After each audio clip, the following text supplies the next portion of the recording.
आपका final mutual fund होना यहीं पर है। सबसे अच्छा तरीका कौन सा है, हमें करना कहां चाहिए? क्या मैं डायरेक्ट अगर कर सकता हूं तो फिर तो मेरा कमीशन वगैरह सब बच जाएगा, फिर तो मुझे इसी में जाना चाहिए।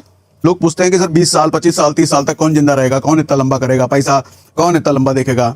आपको जब वेल्थ बनाने की बात है ना, जब बड़ा कैपिटल बनाने की बात है, शॉर्ट टर्म में कभी नहीं बन सकता। 3 साल 4 साल 5 साल में आपका पैसा डबल हो सकता है, लेकिन डबल भी आपका अगर 5 लाख का इन्वेस्टमेंट है 10 लाख हो जाएगा। म्यूचुअल फंड में इन्वेस्ट करने के लिए ना 4 मेजर तरीके होते हैं। पहला होता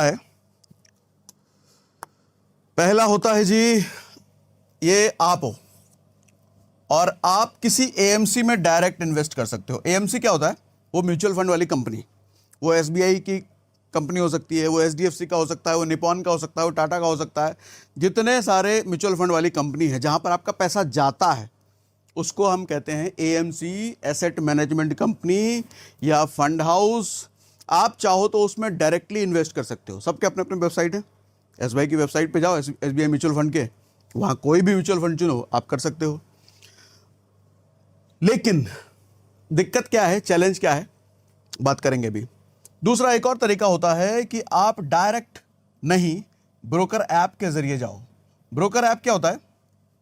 ग्रो, जीरोधा, एंजल, ये सब ब्रोकर ऐप हो गए। इनके जरिए आप अपना, अच्छा ज़्यादातर लोग जो करते हैं, इनके जरिए आप किसी एएमसी में अपना म्यूचुअल फंड बुक कर सकते हो, खरीद सकते हो। तीसरा तरीका होता है कि आप किसी बैंक के जरिए जाओ, किसी भी बैंक, हर बैंक में म्यूचुअल फंड होता है, आप किसी भी बैंक के जरिए कर सकते हो। यहां इसके थ्रू आप एएमसी पे जाओ। चौथा तरीका होता है आप किसी एजेंट को पकड़ो, एजेंट या फिर म्यूचुअल फंड कंसल्टेंट या म्यूचुअल फंड डिस्ट्रीब्यूटर आप उसको कह सकते हो। वो किसी वेल्थ मैनेजमेंट वाली कंपनी से जुड़ा होता है, वो एजेंट, वो कंसल्टेंट, और उसके जरिए आप एएमसी में अपना म्यूचुअल फंड करो। ठीक है, चलो थोड़ा डायग्राम से इसको समझा देता हूं मैं आपको। होता क्या है, चलो मैं नोट खोल लेता हूं। अच्छा ये खोला है ना, चलो यहीं कर देता हूं। होता क्या है सर, ये एएमसी है, आपका फाइनल म्यूचुअल फंड होना यहीं पर है। लेकिन इस एएमसी में जाने के कई सारे जरिए हैं। एक तो आप डायरेक्ट चले जाओ, एक कोई ब्रोकर ऐप हो जैसे mutual fund, grow, Zerodha, angel, ये सब, या फिर आप किसी बैंक के जरिए जाओ, ठीक है, या फिर किसी एजेंट के जरिए जाओ। जाना अल्टीमेटली इसी में है। सबसे अच्छा तरीका कौन सा है, हमें करना कहां चाहिए? क्या मैं डायरेक्ट अगर कर सकता हूं तो फिर तो मेरा कमीशन वगैरह सब बच जाएगा, फिर तो मुझे इसी में जाना चाहिए। ठीक है, समझाता हूं, बट इससे पहले एक चीज समझिए सर, कि साइकोलॉजी ऑफ इन्वेस्टिंग, बहुत सारे कमेंट आते हैं, लोग पूछते हैं कि सर 20 साल 25 साल 30 साल तक कौन जिंदा रहेगा, कौन इतना लंबा करेगा पैसा, कौन इतना लंबा देखेगा। कोई 2 साल 3 साल 4 साल का तरीका बताओ जिसमें अपना पैसा डबल हो जाए, 3 गुना 4 गुना 5 गुना हो जाए। सर एक चीज समझिए, 2 चीजें होती हैं, एक तो शॉर्ट टर्म इन्वेस्टिंग होता है, एक लॉन्ग टर्म इन्वेस्टिंग होता है। शॉर्ट टर्म इन्वेस्टिंग आपको 2 साल 3 साल 5 साल 4 साल के लिए होता है। लॉन्ग टर्म इन्वेस्टिंग होता है मेरे हिसाब से 15 साल के बाद, 15 साल 20 साल 25 साल 30 साल। आपको जब वेल्थ बनाने की बात है ना, जब बड़ा कैपिटल बनाने की बात है, शॉर्ट टर्म में कभी नहीं बन सकता।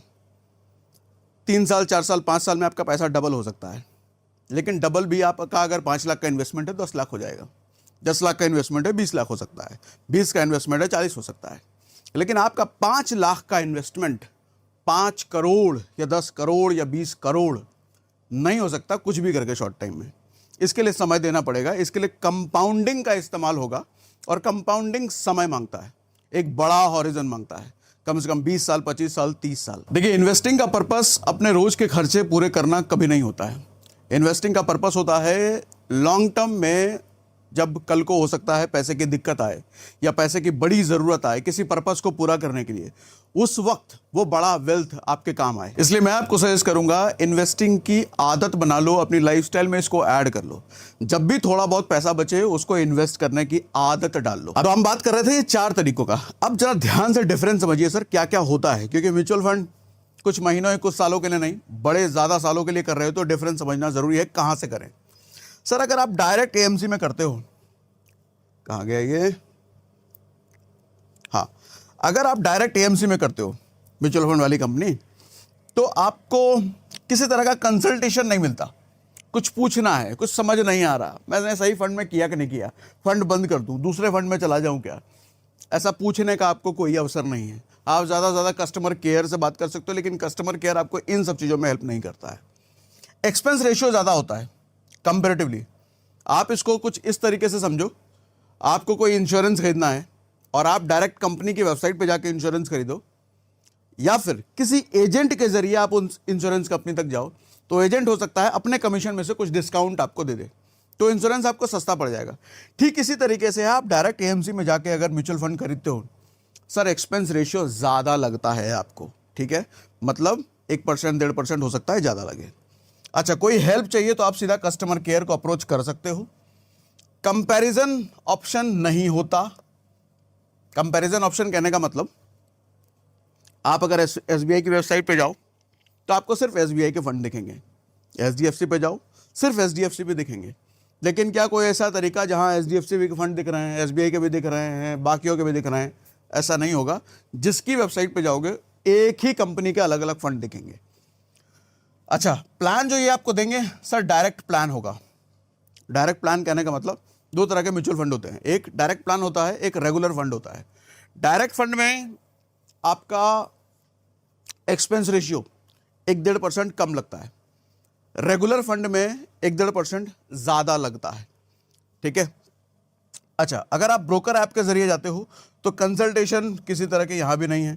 एंजल वन, ब्रोकर, जीरोधा, किसी से भी करो, कोई कंसल्टेशन देने वाला नहीं है। एक्सपेंस रेशियो कंपेरेटिवली कम होता है इसमें, क्योंकि ये बड़े ब्रोकर ऐप होते हैं। अब जैसे एंजल वन की बात करो तो एंजल वन के पास बहुत सारे क्लाइंट बेस हैं, तो वो अपने लिए नेगोशिएट करते हैं इन एएमसी वाली कंपनियों से कि भैया हम अगर कस्टमर दे रहे हैं तो उसके लिए थोड़ा कम एक्सपेंस रेशियो देना। तो आपका एक्सपेंस रेशियो कंपेरेटिवली कम पड़ जाता है यहाँ पर। कोई हेल्प चाहिए तो कस्टमर केयर इनके भी होते हैं। अच्छा, कंपैरिजन ऑप्शन बेस्ट पार्ट ये है कि यस, आप जैसे ओप्पो की वेबसाइट पे जाओ तो वहाँ से भी आप ओप्पो के फ़ोन खरीद सकते हो, लेकिन अगर अमेजॉन की वेबसाइट पे जाओ तो वहाँ ओप्पो, वीवो, सैमसंग, एप्पल सब मिलेगा आपको, और सब के फीचर आप कंपेयर कर सकते हो। डायरेक्ट एएमसी की वेबसाइट पे जाओ तो ये ऑप्शन आपको नहीं मिलता, लेकिन ब्रोकर ऐप पे जाओ तो ये अच्छा ऑप्शन आपको मिलता है। आप देख सकते हो कौन फंड 30% दे रहा है, कौन 32, कौन 33, कौन 20% में ठप है। तो बेस्ट फंड आप वहाँ से चुन सकते हो ब्रोकर ऐप से, ठीक है। यहाँ भी आपको डायरेक्ट वाला प्लान ही मिलता है जिसमें एक्सपेंस रेशियो कंपेरेटिवली कम होता है। अच्छा, आप बैंक से भी ले सकते हो, किसी भी बैंक में जाओ आप वहाँ ले सकते हो, लेकिन ज़्यादातर बैंक क्या होता है वो भी अपने वाले ही बेचेंगे। एचडीएफसी में जाओगे तो वो शायद आपको एचडीएफसी के फंड रिकमेंड करें, एसबीआई में जाओ तो एसबीआई के ही फंड रिकमेंड करें, लेकिन कुछ बैंक ऐसे भी होंगे जो मल्टीपल फंड आपको रिकमेंड करेंगे। लेकिन दिक्कत ये हो जाता है सर कि यहाँ पे ज़्यादा एक्सपेंस रेशियो वाला प्लान या कम एक्सपेंस रेशियो वाला प्लान आपको रिकमेंड कर सकते हैं। डिपेंड्स कि जिस बैंकर से आप मिल रहे हो उसकी मंशा क्या है। वो अलग अलग एएमसी से जुड़ा है, एक ही एएमसी से जुड़ा है, पता नहीं वो किस तरह का है। तो अगर वो अलग अलग जुड़ा है तो अलग अलग आपको प्लान दे सकता है, लेकिन अगर वो एक ही से बैंक का ऑफिशियल है तो आपको उसी बैंक के देगा। तो यहाँ पर देखने वाली बात है। अच्छा, हेल्प अगर बैंकर चाहे तो आपको जब भी कोई हेल्प की ज़रूरत पड़े, कुछ पूछना पड़े, पूछने उसने की ज़रूरत हो, अगर अच्छा बैंकर है, रिलेशन आपके अच्छे बने हैं, उसकी नीयत अच्छी है, तो हो सकता है टाइम टाइम पे आपकी मदद करता रहे, समझाता रहे। लेकिन नहीं तो उसकी मर्जी है, कोई थोपने वाला तो है नहीं। अब जैसे सरकारी बैंकों में आप जाओ, एसबीआई बैंक में चले जाओ तो किसी भी टाइम उनका लंच टाइम ही चलता रहता है। 10 बजे भी लंच टाइम चल रहा है, 4 बजे भी लंच टाइम चल रहा है। ऐसा मीम वगैरह काफ़ी बने हैं, उसके बेस पे मैं बात कर रहा हूँ। कंपैरिजन ऑप्शन नहीं मिलेगा, ठीक है। प्लान ये रेगुलर भी दे सकते हैं, आपको डायरेक्ट भी दे सकते हैं। अगर आपको किसी बैंक से ही लेना है कि नहीं मुझे तो भैया बैंक से ही लेना है, मेरा जिद है, मुझे बैंक से ही लूँगा और मैं कहीं से लूँगा ही नहीं लूँगा, तो उनको बोलना डायरेक्ट वाला प्लान दे। रेगुलर वाले प्लान में क्या फ़र्क होता है सर डायरेक्ट और प्लान में, डायरेक्ट और रेगुलर में? रेगुलर जो होता है ना, अच्छा अभी अगली लाइन में बता देता हूँ ये वाला। नेक्स्ट होता है सर किसी एजेंट के जरिए ले लो। एजेंट कहने से अच्छा मैं इनको कंसल्टेंट कहूँगा, क्योंकि ये कंसल्टेंट का ही काम करते हैं, सिर्फ एजेंट नहीं होते। ये आपको म्यूचुअल फंड की इन्फॉर्मेशन भी देते हैं, सिखाते भी हैं, बताते भी हैं। अच्छा, यहाँ पे सबसे अच्छी चीज़ ये है कि कंसल्टेशन आपको मिल जाता है। आप पूछ सकते हो इनसे समय समय पर अपनी क्वेरीज अपने, लेकिन ये भी डिपेंड करता है कि वो एजेंट या कंसल्टेंट है कैसा। अगर उसका मूड खराब है, वो आपसे नाराज़ है, बीवी से मार खा के आया है, तो उसकी मर्जी है, वो मना कर दे, वो नहीं बताएगा, आप कुछ नहीं कर सकते उसका। तो अच्छा कंसल्टेंट अगर आपके संपर्क में है तो ये भी एक अच्छा ऑप्शन है, लेकिन ध्यान रखना इसके लिए 1 से 2% एक्सपेंस रेशियो आपका बढ़ जाता है, क्योंकि ये एजेंट, ये कंसल्टेंट आपको रेगुलर प्लान ही बेचेंगे। क्योंकि होता क्या है, ये जिस वेल्थ मैनेजमेंट वाली कंपनी से जुड़े होते हैं वो रेगुलर प्लान बेचते हैं एजेंट के जरिए। अच्छा, अब एजेंट या कंसल्टेंट जो भी कहो, सर ये अलग से मेहनत कर रहा है तो इसको नहीं चाहिए क्या पैसा? इसको भी तो कमीशन चाहिए, इसको कमीशन कौन देगा?